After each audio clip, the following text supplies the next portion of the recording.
তো এরকম রাস্তায় হাঁটাচলা করা খুবই মুশকিল ব্যাপার, কারণ যে কোনো টাইমে স্লিপ খেয়ে পড়ে যেতে পারি।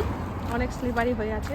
এই যে একটু কাছের থেকে দেখাই, এরকম অবস্থা। এগুলো শক্ত নেই মোটেও, একদম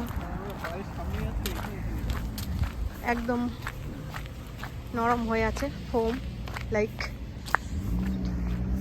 এখান থেকে আমাদের ম্যানহাটন দেখা যায়, আর এই ম্যানহাটনটা দেখা যায় তো এখান থেকে।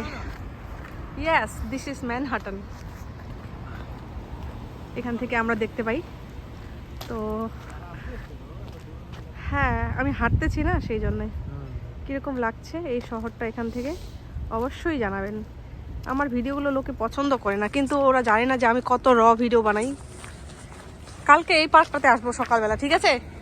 তখন তো একটু বেশি হার্ড থাকবে স্নোগুলো। তো আজকে ফার্স্ট ডে তো, সেই জন্য আর কি অনেক লোক ঘর থেকে বের হয়নি। আর আমার জীবনে তো এটা ফার্স্ট বরফের দিন, সেই জন্য আমি বেরিয়ে গেছি। আমাকে অত ভয় লাগে না ঠান্ডায়, মানে ঠান্ডা লাগে কিন্তু ঠান্ডাটাকে ভয় না করেই আমি বেরিয়ে পড়েছি। তো এখান থেকে আমাদের বাড়িটা খুব একটা দূরে নয়।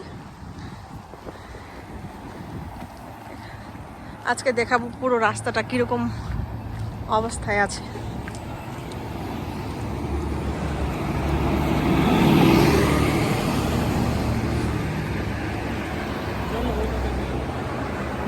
গাড়িগুলোর অবস্থাও ভীষণ খারাপ, বরফে ছেয়ে আছে একদম গাড়িগুলো।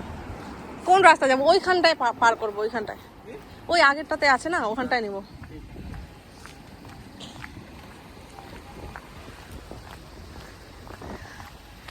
এখানে যে চার্চটা আছে না, চার্চের ডেকোরেশনটা একটু দেখিয়ে দিই তো, খুব সুন্দর লাগে। সবার বাড়ি বাড়ি আজকে খালি সাদা সাদা দেখা যাচ্ছে বাড়িগুলো।